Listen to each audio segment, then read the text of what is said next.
I love wrestling, but if you watch like outside UFC, everything like Judo,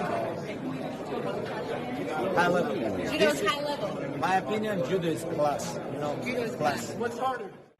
Hi, this is Shadi, and in this video I'm gonna be taking on Khabib, the Eagle Nurmagomedov, and see what kind of judo moves he does in the octagon. For those of you who don't know, Khabib Nurmagomedov is a very much accomplished MMA fighter with a record of 28-0. He will no doubt go down in history as one of the greatest of all time. He is skilled in judo, wrestling, and sambo, and we're gonna see how he uses his judo in the octagon. We all know that his foundation or his main go-to is wrestling in the octagon, but when things fail in the big wrestling takedowns, I've noticed that he would complement it or supplement it with judo subtle takedowns. And in this video we're gonna be taking a look at the obvious and the very much subtle, and discuss the etymology and the techniques behind his takedown system. So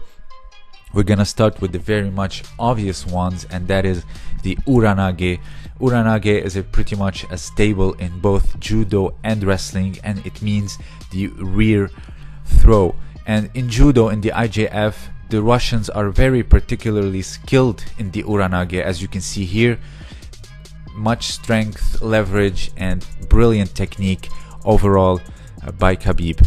Now, uranage means backward throw. It can be either the opponent facing you on the side, it can be the opponent facing you, giving you their back, and it can be the opponent giving you their front, which makes it in wrestling terms belly to belly suplex. Let's look at it from the judo context. Here, from a strike in the kata, the opponent kind of gives his side or his ribs and you just throw backwards. Uranage. It can also be used as a counter. Particularly the Russians and the Georgians in judo use it as a counter pretty much all the time. With sheer strength and good technique, they have mastered it and kind of made it their specialty. Uranage, as I've mentioned, it can also be like a belly to belly suplex, because you're still technically throwing backwards. So it's a belly to belly side, and also someone giving you their full back in case you are countering them. So the first one is the obvious one, and that is the suplex. Here, let's look at it again, kind of giving him his side, similar to like the kata variation of the uranage. The second one, also a very obvious one, and that is the morotegari, or the shooting on the legs, whether it is single or double. It is a staple in wrestling and in MMA, and also used to be legal back in the day in judo until up 2013, if I'm not mistaken. So here is a huge morotegari. Morotegari translates to literally as reaping with both hands. So it can be anything really. It can be the double leg takedown, it can be the single leg takedown, and it can be that body lock where you lift and just throw to the ground, not even grabbing the legs. So morotegari, reaping with both hands. Here you can see in the judo context doing like a sleeve and lapel, and then going down for both legs. Here you can see it from a seoinage, flinch or feint, and then twisting, repositioning, and going for the double leg takedown, the morotegari. So again, these are moves that were highly pronounced and very highly important in judo and wrestling. As he said, judo is class. Here you can see the rotation done to the other side after seoinage, and finished with a double leg takedown. And also a single leg takedown is also a morotegari. You're still reaping with both hands, but you just went for one thigh, and here you can see, and continuing the rotation to avoid being taken down in someone's closed guard. Here let's see again, very brilliant or very mastered double leg takedown. The only drawback to this is you can easily fall into someone's guard. In the case of Tony Ferguson, it can be very dangerous, and also you can get like Ben Askren, a knee to the face. So the second is here. It's a very detailed takedown. There's a lot here going on that you might have missed. He went for a kochigari and went for a kosoto gake in the end. Here, the kosoto gake is hooking the leg from the outside and taking the opponent backward. He went initially for like a body lock and takedown, like a morotegari, but when he couldn't, he just put his leg behind his opponent, clipped it, and went for the kosoto gake. Here you can see it's a clip, like on the outside, and taking your opponent backward. It can be done with a lot of context, a lot of feints, etc. You can do it like a hopping variation also. So he went for a kochi, but then went for a kosoto gake. Let's see it again. So here you can see he's trying to sweep the leg on the inside. He couldn't, and then eventually put his leg on the outside and pushed his opponent backward for the kosoto gake.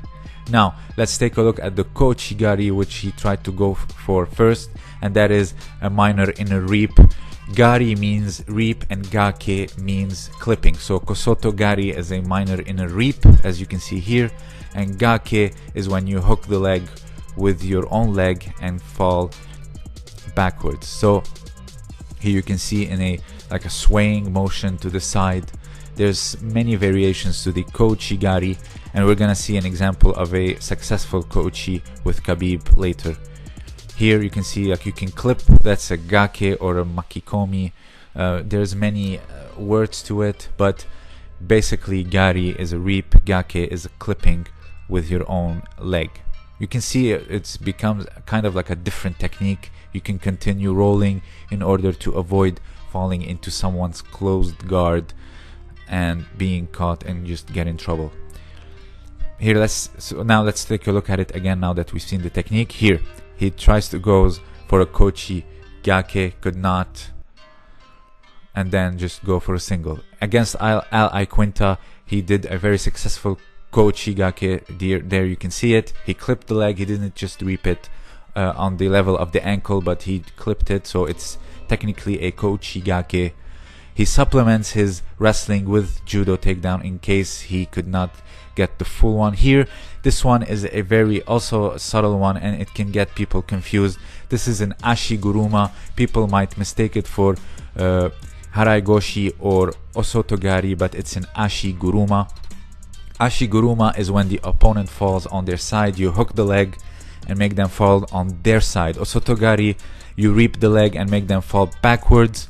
In haraigoshi, you lift with your hips, sweep with the leg, and make them fall forward. So this is an ashiguruma that Khabib went for. Again, there's so much subtleties and intricacies in judo takedowns that one has to be well versed in them, and here I try to show them to you and try to explain as much as I can. Here it's an ukigoshi, floating hips, not an ogoshi like very big hips where you bend your knees down and just lift your hips up. This is an ukigoshi. Jigoro Kano, the founder of judo's favorite technique, where you basically roll someone on your hips and go for a takedown. Here is a brilliant example by Neil Adams.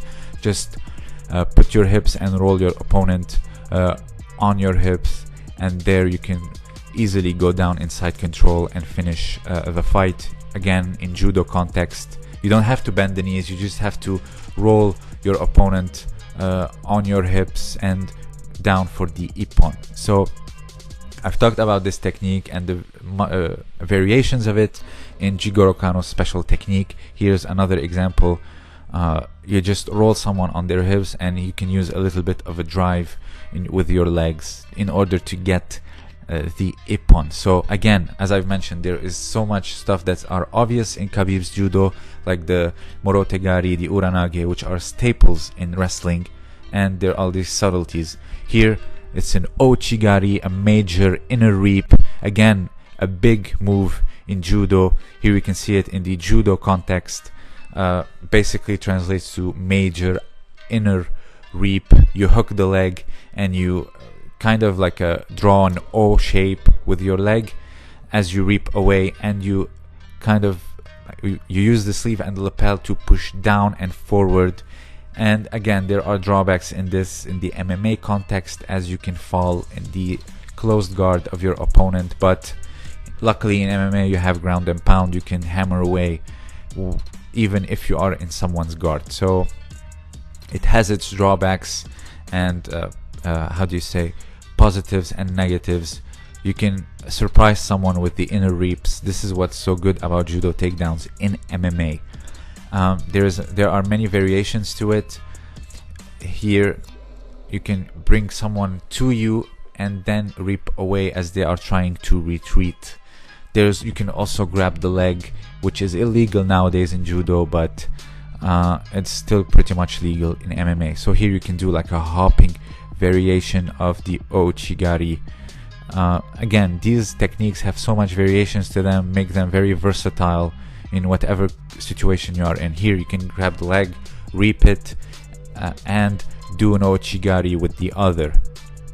So it's important to see them in judo context and how they translate into MMA with Khabib. Here, let's see it again. He has like a body clinch because there's no sleeve and lapel, and then goes in with the hips square, not squared, like a perpendicular, and reaps away and turns, drawing a big O. Here's Khabib in Paris Saint-Germain club doing the ouchigari. So you can see that judo has a big influence in his arsenal of techniques in MMA. So I hope you enjoyed this little breakdown.